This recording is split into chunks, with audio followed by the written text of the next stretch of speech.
What is up, you guys? Welcome back to my bookish world. I'm Alex, and today I'm going to be doing the Folklore Book Tag because a few days ago it was the 1-year anniversary of Folklore, and so I'm wearing my cardigan, and yeah, we're gonna get into it. If you haven't noticed by now, I'm a huge Taylor Swift fan. You can't really tell because my Taylor Swift stuff isn't here. This is my bookish area.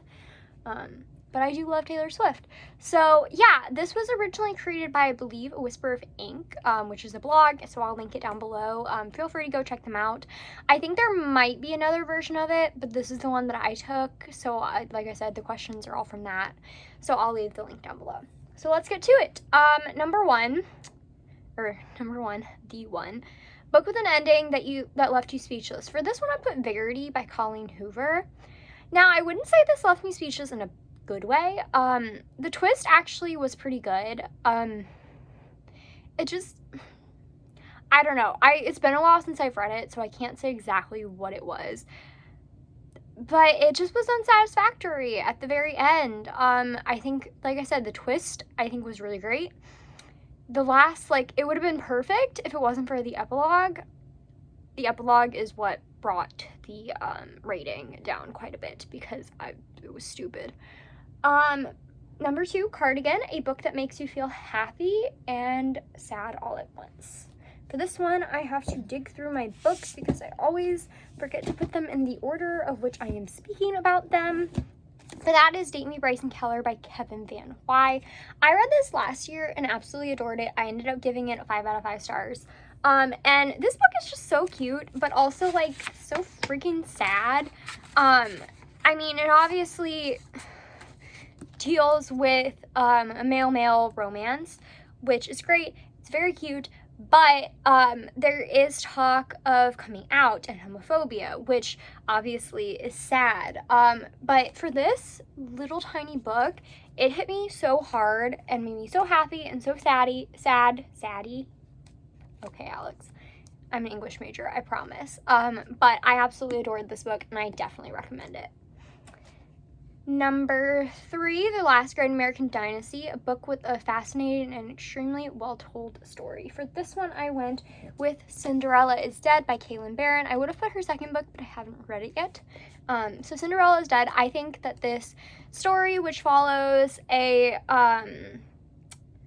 black queer woman in this fantasy world where Cinderella did exist, and now the descendants and all the people in the town have to have this ball every year where the women meet the men and they get married in that way, but it being in a very patriarchal society and not being able to be with the person that you actually love.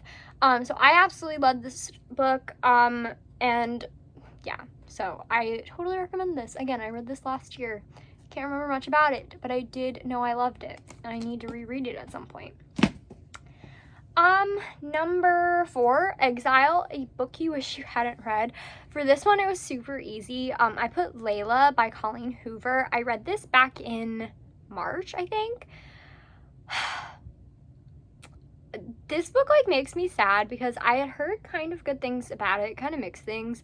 And after Verity not being the best, I was interested in another one of her books. I just lost my thing. Another one of her books that kind of dwells on the thriller, mystery / romance genre, since she's mostly done romance. But Layla was a book. I ended up giving this book 2 stars. I really don't think there was ever a time in my life I would have loved it. The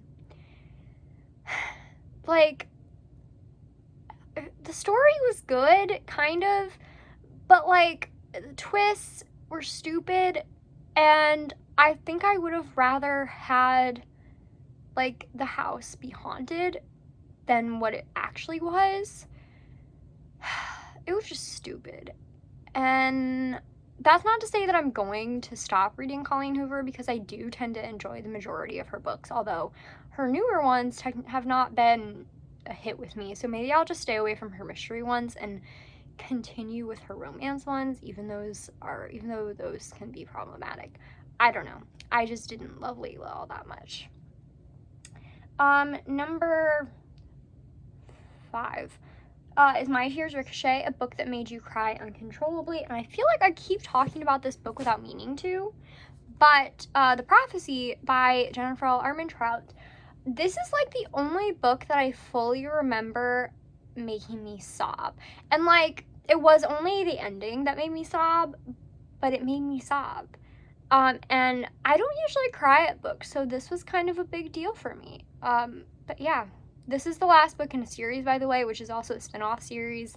I'm hoping to make like a guide to Jennifer L. Armentrout's books at some point,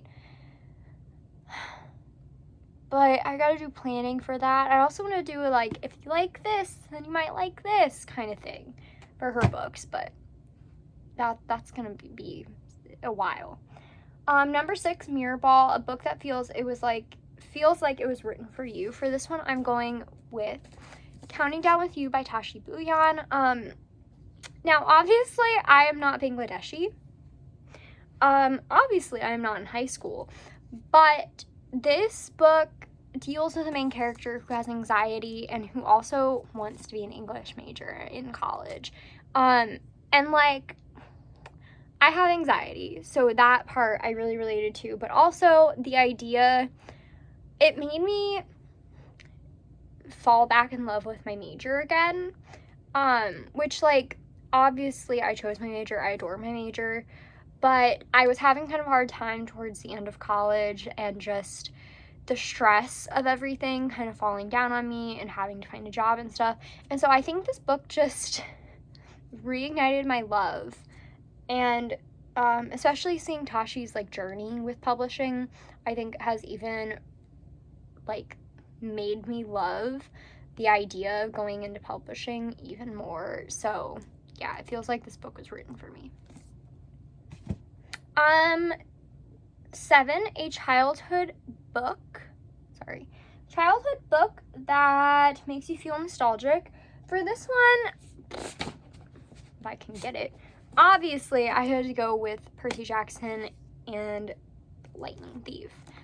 This book I technically read like towards the end of elementary school, but there aren't a lot of books that I can remember reading before like I read this that made me feel super nostalgic. And Rick Riordan is just one of those authors that like I've been reading since I was like 10, and I'm 22 now, and I still adore all of his books, all of his worlds.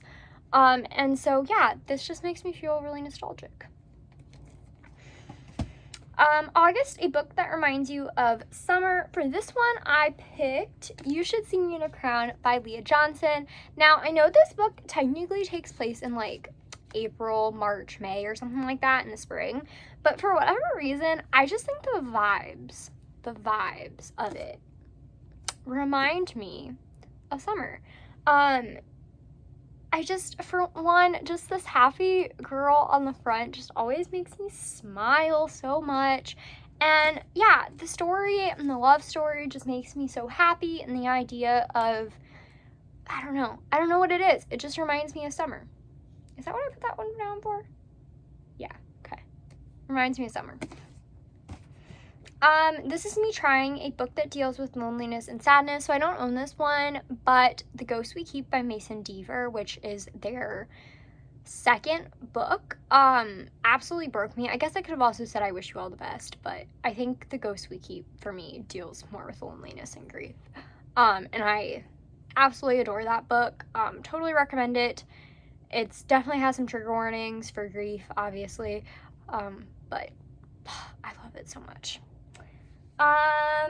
Illicit Affairs, a book that gave you a book hangover. So for this one, I don't actually know if it was this book, because it's been a while since I think I've had a book hangover, but it was either House of Earth and Blood or From Blood and Ash. I read those back to back.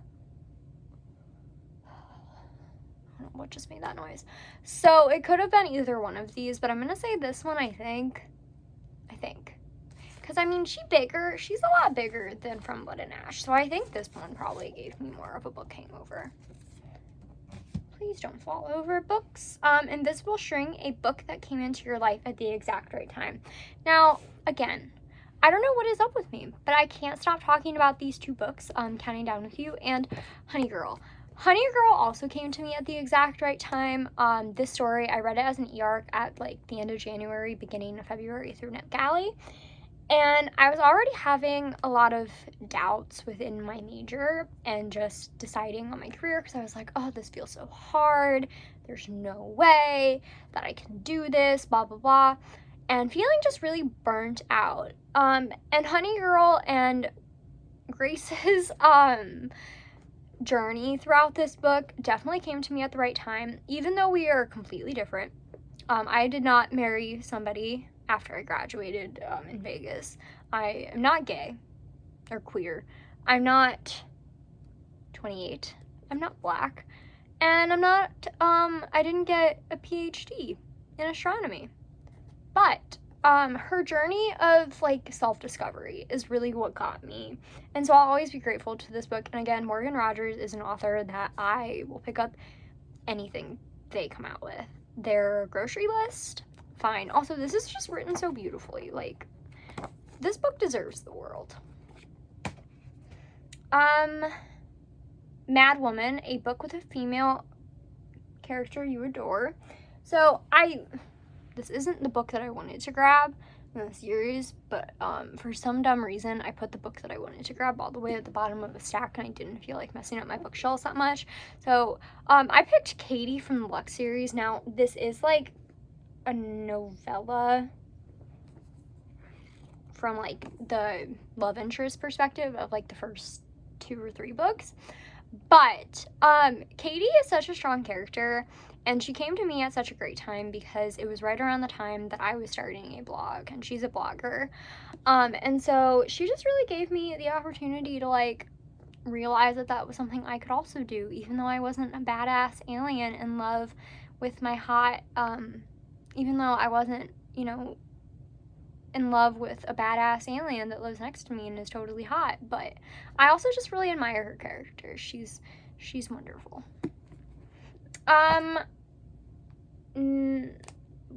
Epiphany, a book that is haunting. For this one, I went with Wicked Deep by Shia Earnshaw. This is usually my choice for haunting books, although there's some other ones. But just the atmosphere, the witchiness of it. Yeah, I definitely adore this one, and this one I would say is very haunting. I'm very nervous that these books are gonna fall, but I have one more book to add to the stack. So the next one is a book couple, Betty, a book couple that fills you with yearning. For this one, I chose the wrong book. I meant to choose Simon Versus, but I picked up The Upside of Unrequited. That's my fault. But Simon in Blue from Simon Versus by Becky Albertalli are still some of my favorite characters. I love them so much.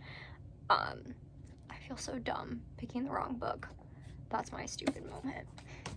And then Peace, a book character you would die for because you love them so much. I would take the book back out, but it's very wedged in there. So that's Karina from Counting Down With You. I love her. She's a wonderful character. She's definitely she's great, and I love her. So yeah. And then Hoax, a book you thought you were going to love but didn't. For this one, I chose Tweet Cute by Emma Lord. Now, this book is not a bad book. I want to get that across so clear. I did not think it was a bad book. It was more like a 3.5 stars. I just thought it was going to be a 5 stars, and it ended up being a 3.5. But I still think it was really cute, and I still think the author has a lot of potential. I know that that was her debut, I believe. So, yeah. No shade to Emma Lord. I think she's a great author. That book just didn't vibe with me all the way. So, yeah. So that's it for the Folklore Book Tag. Don't forget to comment down below. Don't forget to like, comment, and subscribe. Don't forget to check out the original tag, as well as all my social media down below. That's Twitter, Instagram, and Goodreads. And I will see you guys all next time. Goodbye.